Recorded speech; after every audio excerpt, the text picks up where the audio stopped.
우리 인생이라는 것이 사람의 계산과 뜻대로 되기보다는 예상치 못한 전개를 맞이하는 경우가 굉장히 많은 것 같습니다. 만약 우리 인생이 자기가 계획한 대로 자기 뜻대로 술술 풀린다면 과연 우리는 어떤 모습을 가지게 될까요? 두말할 것도 없이 우리는 하늘 높은 줄 모르고 우리 잘난 맛에 아나무인으로 살아갈 가능성이 굉장히 높을 겁니다. 하지만 우리의 계획과 뜻이 꺾이고 고난으로 인해서 우리의 삶에 고달픔을 겪으면서 우리는 낮아지고 우리 자신이 어떠한 존재인가에 대해서 배우면서 겸손함을 익혀가게 되는 것입니다. 여기에 예외를 둘 수 있는 사람은 아무도 없습니다. 믿음의 조상들도 마찬가지이고 오늘 우리가 살펴볼 다윗도 마찬가지입니다. 앞서 다윗이 궁으로 복귀하는 과정 가운데 흔들리는 이스라엘의 민심을 믿을 수 없어서 다윗이 유다의 민심을 자기에게로 회유하며 가져오는 것을 보았습니다. 유다에게 너희는 내 형제이고 내 고륙이다 라고 하면서 왕을 궁으로 모시는 일에 너희가 앞장서야 되는 거 아니냐, 이렇게 유다를 회유했고 또 발랑군의 군사령관, 압살롬 군의 군사령관이었던 아마사를 요압 대신 이스라엘 전체의 군사령관으로 세움으로써 유다의 민심이 자신에게 확실히 기울도록 만들었습니다. 자, 이렇게 바람 부는 대로 흔들리는 이스라엘 민심 대신에 이제 자신의 뿌리였던 이 유다 지파의 민심을 확보한 다윗이 이제 궁으로 돌아가면서 겪는 일을 우리가 계속해서 살펴볼 것인데, 좀 간단히 말씀드리면 세바의 반란과 그 수습에 대해서 우리가 오늘 말씀을 통해 살펴본다는 것입니다. 이 말씀을 통해서 우리에게 주시는 메시지를 귀 기울이려고 합니다. 여러분께서 19장 40절과 41절을 보시면 다윗이 요단강을 건넌 후에 온 이스라엘 백성이 다윗에게 나와서 항의하는 모습을 읽을 수가 있습니다. 그들은 유다 지파가 어찌 왕을 도둑질해서 왕과 그 집안과 왕을 따르는 모든 사람들을 인도해서 요단을 건너가게 했는가, 이렇게 항의를 하고 있어요. 유다 지파 역시 우리가 왕의 종친이라는 이유를 들어서 이스라엘 지파에게 한치의 물러섬도 없이 맞서고, 또 이스라엘은 우리는 왕에 대해서 열몫을 가졌다, 이렇게 하면서 아주 팽팽하게 맞서고 있습니다. 왕을 예루살렘 궁으로 모시는 일을 두고서 지금 유다와 이스라엘 간에, 남쪽 유다와 북쪽 이스라엘 간에 이 긴장이 팽팽하게 감돌고 한치의 양보도 없이 격돌하는 상황이라는 거예요. 물론 성경 기자는 유다 지파의 말이 이스라엘 지파 백성들의 말보다 강경했다라고 기록을 하고 있습니다. 여러분, 다윗이 궁으로 복귀하는 날입니다. 왕이 궁으로 복귀하는 좋은 날이에요. 그렇다면 이 일을 두고서 과연 유다와 이스라엘이 이렇게까지 갈등을 일으켜야 되는가? 서로 조금씩 양보하면서 유다와 이스라엘이 힘을 합쳐서 조율해서 함께 왕을 궁으로 모시면 안 되나? 충분히 그렇게 가능한 거 아닙니까? 그런데 여러분, 이런 일들이 비일비재합니다. 유다와 이스라엘만이 아니라 우리의 삶 가운데에서도 별거 아닌 문제를 가지고서, 조율하면 될 문제를 가지고서 순간의 이익과 그리고 또 자존심 때문에 조율을 못하고 이 갈등을 일으키는 경우들이 참 많다는 것입니다. 여러분, 진리를 위하고 정말 목숨 걸어야 할 일을 위해서 양보하지 않는다, 이거 이해할 수 있는 문제예요. 그런데 조금만 서로 양보하면 별거 아닌 문제를 가지고서 거기에는 목숨을 걸어버리려고 해요. 그러다 보니까 종종 이 침소봉대가 되는 자그마한 침에 불과했던 문제가 이 자존심 때문에, 자기 이익 때문에 큰 몽둥이가 되어 나타나고 나는 현상들이 자주 벌어진다는 것입니다. 여러분, 우리가 주님의 십자가를 생각하면서 과연 이것이 싸울 문제인가? 조금씩만 양보를 하고 조율을 하면 많은 문제들이 수월하게 해결될 수 있다. 이 자기를 부인하는 게 참 중요한 일입니다. 자, 그런데 간혹 이런 어이없는 경우를 우리가 볼 때가 있는데, 자기를 부인하고 조금씩 양보하자라는 것에 대해서 상대방에게 요구를 하는 경우가 있다는 거예요. 자기는 양보하거나 자기를 부인하려고 하지 않고, 네가 믿는 사람이니까 양보해야 되는 거 아니야? 자기를 부인해야 되는 거 아니야? 그렇게 상대방에게 요구만을 하려고 하는, 상대방의 어떤 양보를 이용하려고 하는 경우들을 우리가 경험할 때가 있어요. 자, 그렇게 양보를 요구하고 이용하려고 할 때는 여러분들 분명하게 못을 박으셔야 됩니다. 양보라는 것은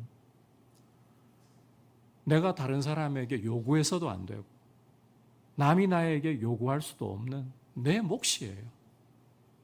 그건 못 박으셔야 돼요. 그냥 이용당하지 마십시오. 그걸 그렇게 이용당하는 걸 여러분께서 나는 자기를 부인하고 주님을 위해 가지고 이런 손해를 본다. 이용당하고 있는 겁니다. 다시 유다와 이스라엘의 이 갈등 문제로 좀 돌아와서 보십시오. 유다와 이스라엘의 다툼은 해소되지 않은 채 목소리 큰 유다 쪽으로 지금 상황이 기울어지게 되고, 이 틈을 타서 새로운 문제가 다시 고개를 들게 됩니다. 세바라는 사람에 의해서 반란이 일어나게 된 것입니다. 20장 1절에서부터 2절 전반부까지 함께 한 목소리로 읽어보도록 하겠습니다. 시작. 마침 거기에 불량배 하나가 있으니 그의 이름은 세바인데 베냐민 사람 비그리의 아들이었더라. 그가 나팔을 불며 이르되 우리는 다윗과 나눌 분깃이 없으며 이새의 아들에게서 받을 유산이 우리에게 없도다. 이스라엘아 각각 장막으로 돌아가라 하매 이에 온 이스라엘 사람들이 다윗 따르기를 그치고 올라가 비그리의 아들 세바를 따르나. 자, 성경 기자는 세바가 베냐민 지파 사람이라고, 불량배라고 소개를 하고 있습니다. 베냐민 지파는 다윗에게 언제든지 불만을 표출할 수 있는 가능성을 품고 있는, 다윗의 입장에서는 마치 시한폭탄과 같은 지파였습니다.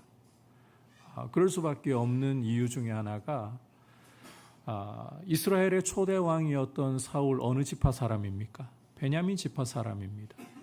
이 사람이 죽고 난 후에 사울의 아들이 아니라 유다 지파 출신인 다윗이 왕이 되었단 말입니다.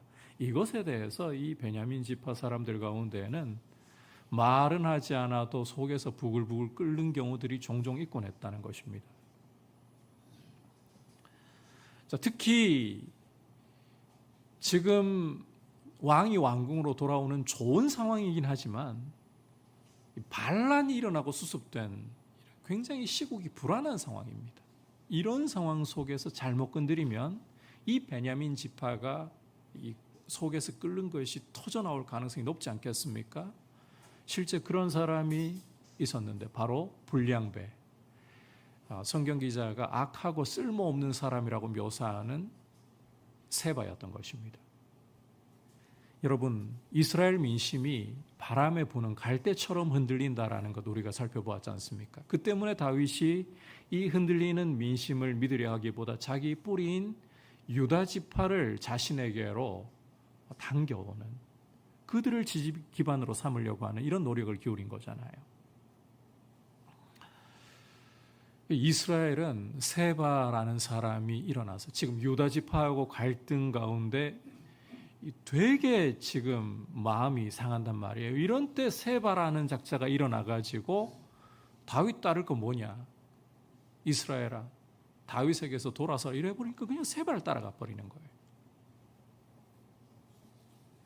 여러분, 이런 모습을 보면서 우리가 참 이스라엘의 민심이라는 거 믿을 건 못 되네.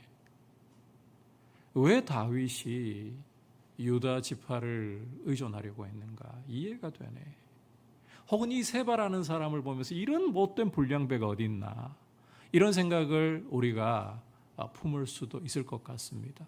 예, 맞습니다. 이스라엘 민심 정말 믿을 만하지 못합니다.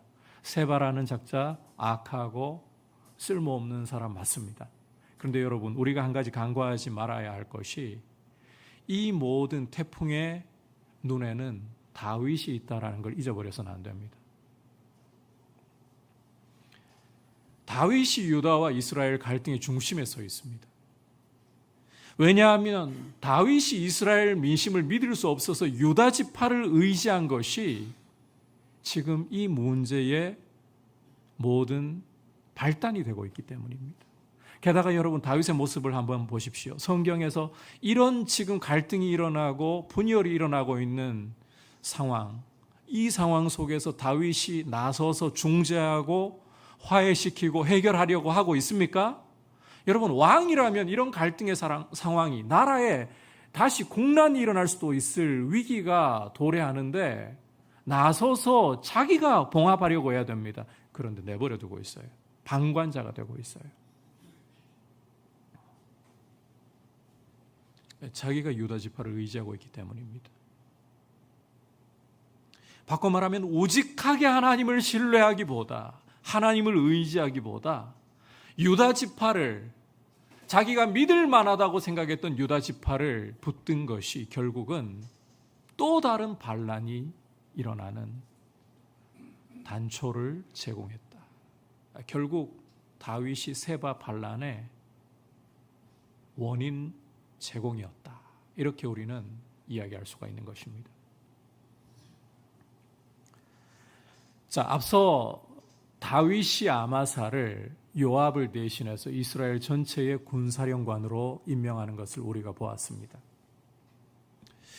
앞서도 이야기했지만 이 사람은, 이 아마사라는 사람은 압살롬 편에 섰던, 발람군 편에 섰던 군사령관이었습니다.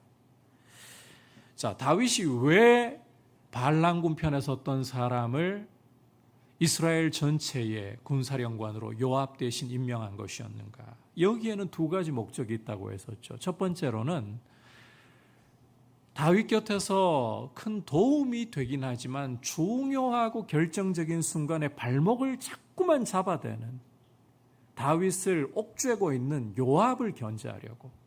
두 번째로는 유다 지파의 민심을 확보하기 위해서, 이 아마사라는 사람이 유다 지파 안에 상당한 영향력을 가지고 있었기 때문에 이 사람을 세워주면 유다 지파가 다윗을 지지하려고 하는 거거든요. 이처럼 아마사를 군사령관으로 세워서 유다의 민심을 확보하는 데 성공한 다윗은 일단은 순조롭게 일을 해나가는 것처럼 보였습니다. 실제로 유다 지파가 다윗의 든든한 기반이 되어주고 있기 때문입니다. 그런데 여러분, 이 과정에서 세바의 반란이라는 문제가 터져나왔잖아요.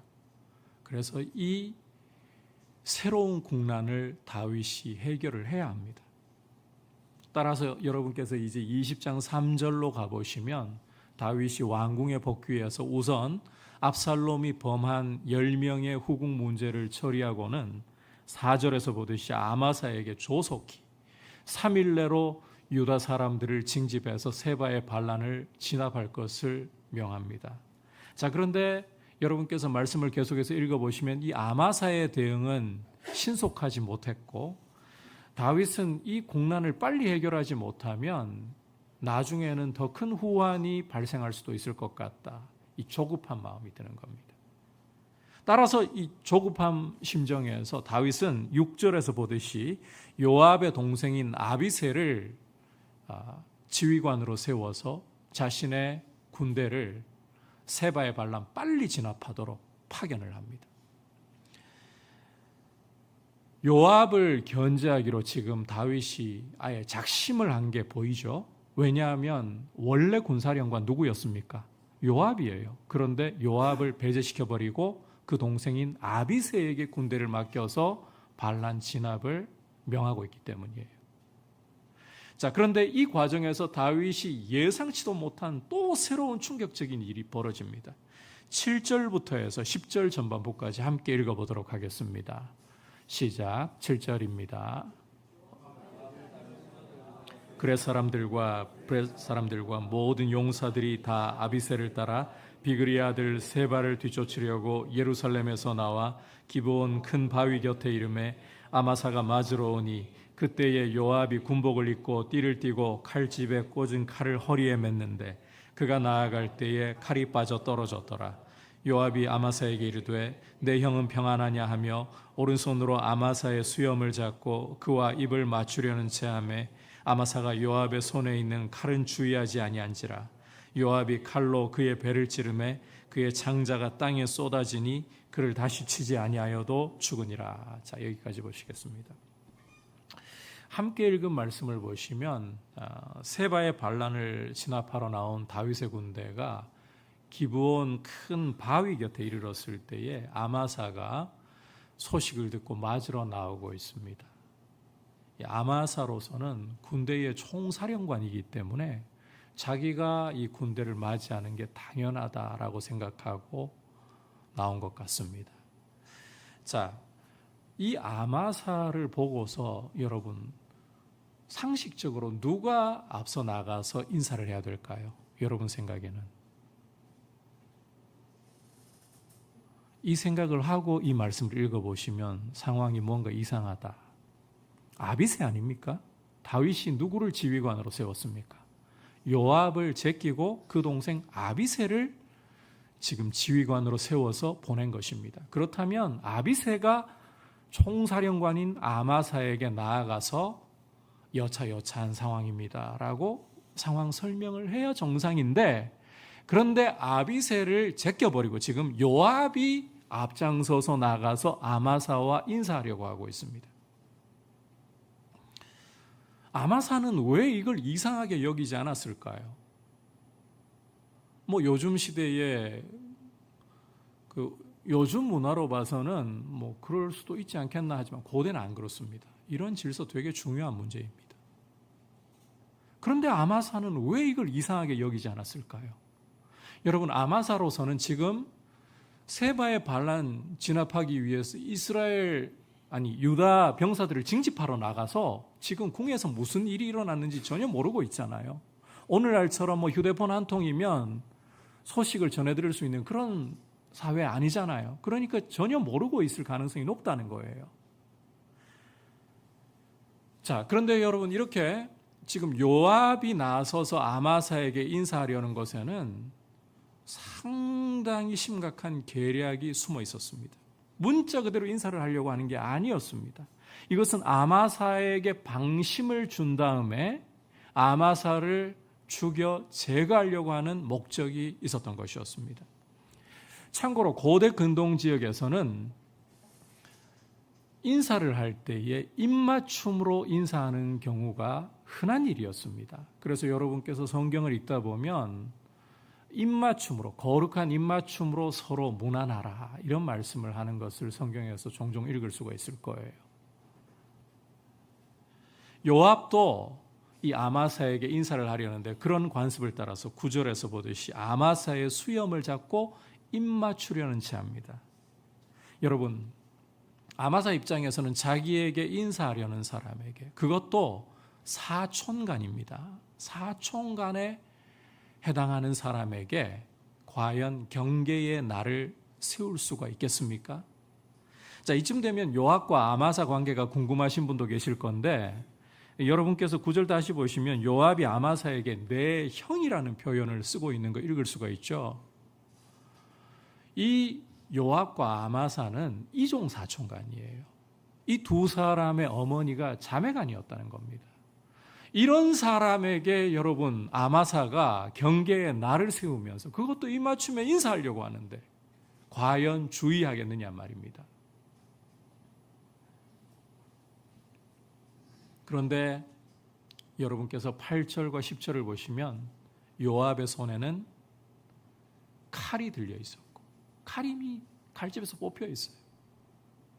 인사하려고 하는 그 상황에서 경계를 풀었을 때에 아마사의 배에는 이미 요압의 칼이 꽂혀버리고 말았던 것입니다.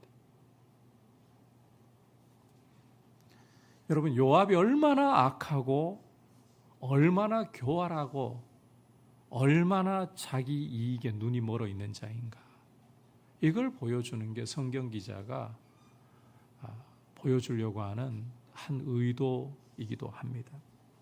자기에게 걸림돌이 되고 정적이 된다. 요압은 거침없이 제거해버립니다. 이런 요압의 모습 때문에 다윗은 요압이 너무 부담스러웠던 것이고 요압을 견제하려고 했던 것이고, 그래서 아마사를 반란군의 지휘관이었던 사람마저도 총사령관으로까지 세웠던 거예요. 그걸 통해 다윗은 요압도 견제하고 유다의 민심도 자신의 것으로 가져오려고 하고 일거에 양득을 하려는 모습이었던 겁니다. 그리고 여러분, 실제로 이것은 일부분 성공을 거두었습니다. 우리가 이미 계속해서 보고 있는 바잖아요. 그런데 이것은 인의 문제를 일으켰습니다. 어떤 문제였습니까? 세바의 반란. 그리고 이제 오늘 말씀에서 보듯이 요압이 아마사를 정적이 된다고 제거해버리는 이런 문제. 결국 다윗의 성공이라는 것이 반쪽짜리, 아니 새로운 위기를 몰고 오고 실패로 끝났다는 것을 우리가 주목을 해야 됩니다. 여러분, 하나님의 사람은 우직하게 하나님 신뢰하는 법을 좀 배워야 돼요. 지난 시간에도 강조했듯이 하나님만이 우리의 요새가 되시고 방패가 되시고 피난처가 되신다. 이 사실을 우리가 굳게 붙드는 법을 배워야 한다는 것입니다.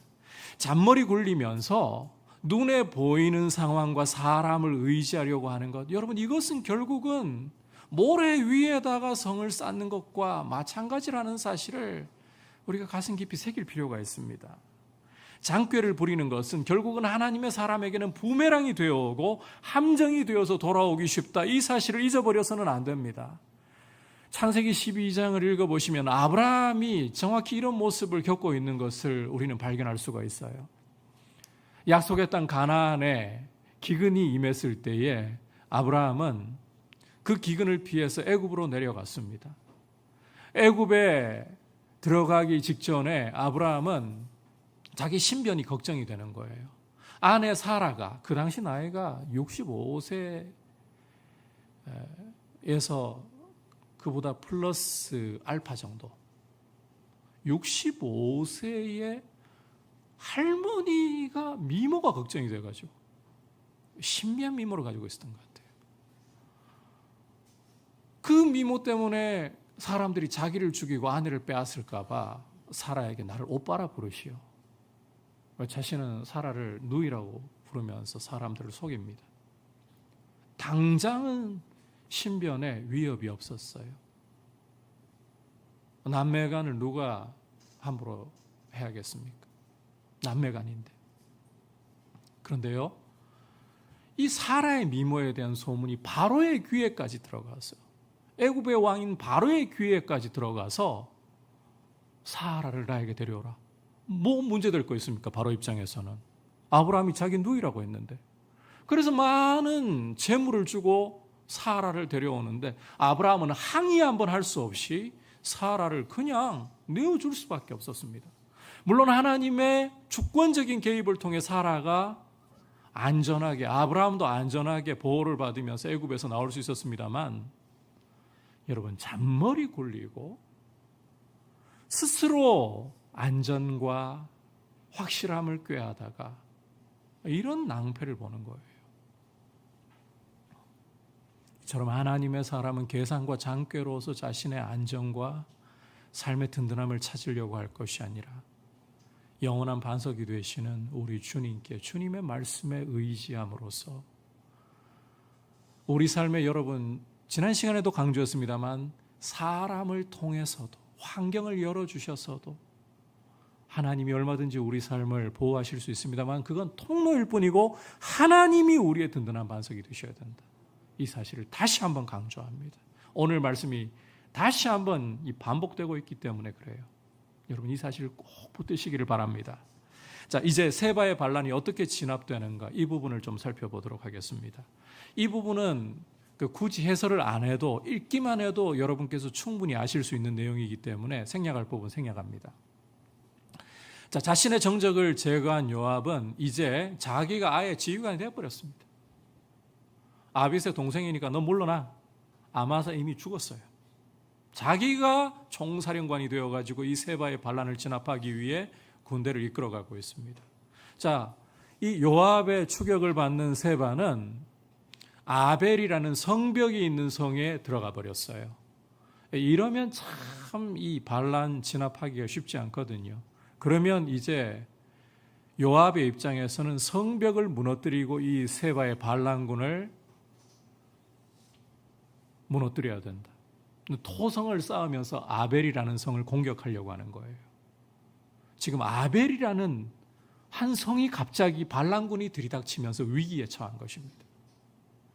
이때 어떤 사람이 등장하느냐? 이름도 알 수 없는 한 여인이 등장해서 자신의 지혜로 요압과 협상을 벌이면서 세바의 머리를 내어주는 대신에 이 아벨이라는 성을 구원하게 됩니다. 여러분, 이로써 세바의 반란이 너무나 간단하게 끝이 나버려요.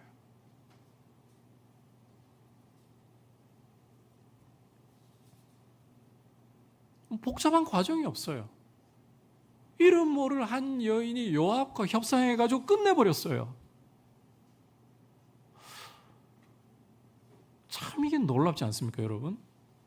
지금 세바의 반란이 진압되는 과정을 보십시오. 다윗이 그토록 견제하려고 하는 요압이 여기에 전면에 서 있고, 그 다음에 이 당시에는 누구도 주목하지 않는, 이름도 안 밝히잖아요. 사람 수를 셀 때 포함시키지도 않는 여인, 이름도 모르는 여인, 이 여인을 통해 국난이 해결되어 버렸습니다. 여러분께서 사무엘하 20장 이후를 보십시오. 세바의 반란의 잔재가 남아있기라도 한가? 없어요. 놀랍지 않습니까? 다윗이 그토록 견제하고 싶은 요압이란 말입니다. 이름 없는 한 여인이란 말입니다. 이런 이들을 통해 가지고 지금 반란이 완전히 진압되고 국난이, 물론 이후에 또 다른 국난이 없는 건 아닙니다. 성격이 다른 국난이 있어요. 그런데 반란이라는 국난은 완전히 잠재워져 버렸습니다. 어떻게 이게 가능하냐? 다윗의 계획이 실패한 거잖아요. 다윗의 뜻이 서지 못한 것이잖아요. 그런데 나라는 정상화되어 버렸어요. 그 이유가 뭔가 하면 하나님이 왕이시고 주인이시기 때문입니다. 여러분, 이스라엘의 눈앞에 보이는 왕은 다윗입니다. 그런데 다윗이 왕으로서 자신의 계획과 자신의 뜻을 펼치려고 할 때에 나라의 안정이 세워지기는커녕 유다와 이스라엘의 갈등이 발생하고 세바의 반란이 일어났습니다. 아마사를 군사령관으로 세워서 이 악한 자, 교활한 자 요압을 눌러놓으려고 했더니 아니, 그 아마사는 죽고 오히려 요압이 국난을 해결해 버렸습니다. 다윗 뜻이 선 게 없어요. 그런데 나라는 안정이 되어 버렸어요. 그 이유는 이스라엘의 하나님이 여호와께서 왕이시고 주인이시기 때문에 당신이 나라를 세우시고 나라를 굳건하게 하시는 분이다. 이걸 드러내시기 때문에 가능한 일이라는 것입니다. 역사를 주장하시는 분은 하나님이십니다. 여러분, 하나님께서는 선한 자, 좋은 자만을 사용하시고 유명한 자, 재능이 있는 자, 능력이 있는 자만을 사용하시는 것이 아니라 악한 자도 사용하시고 이름도 없는 한 여인, 이후에 이 여인은 묻혀버립니다. 더 이상 나타나지도 않습니다. 이런 여인도 사용하셔서 당신의 뜻을 펼쳐가시는 거예요. 따라서 우리가 우리의 삶 가운데 내 뜻이 좌절되고 내 계획이 서지 못할 때에 오히려 교활하고 악한 사람들이 득세하는 것 같고 잘 나가는 것 같을 때에 속이 쓰리고 괴롭고 답답한 마음이 일어날 수 있습니다. 하지만 우리는 다음과 같은 사실을 붙들면서 우리의 마음을 다잡아야 되는 거예요. 하나님이 왕이시다. 비록 내 뜻이 서지 않을지라도, 비록 내 계획이 서지 않고 악한 자가 잘 되는 것 같고 악한 자의 계획이 성공하는 것 같을지라도 하나님이 만유의 왕이시고 하나님의 뜻이 실패하고 이루어지지 않는 것은 하나도 없다라고 하나님께 시선을 돌리면서 왕이신 하나님을 바라보면서 우리의 마음을 다잡아야 되는 거예요. 그럴 때에 우리는 불의한 상황이 와도 그것 때문에 너무 낙심하지 않습니다. 비록 세상이 어떻게 돌아가려고 하는 건가? 이 멋대로 가려는가?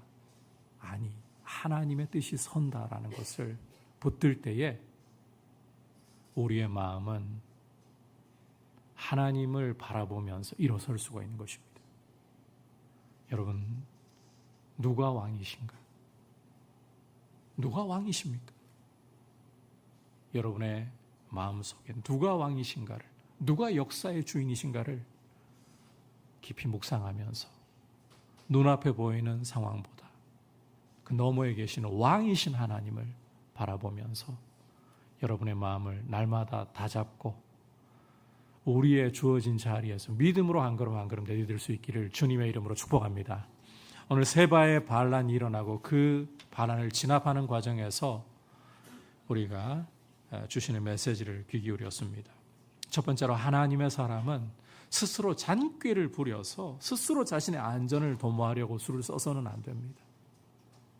오직 주님만이 우리의 반석과 요새와 피난처가 되신다. 이걸 굳게 붙잡아야 되는 거예요.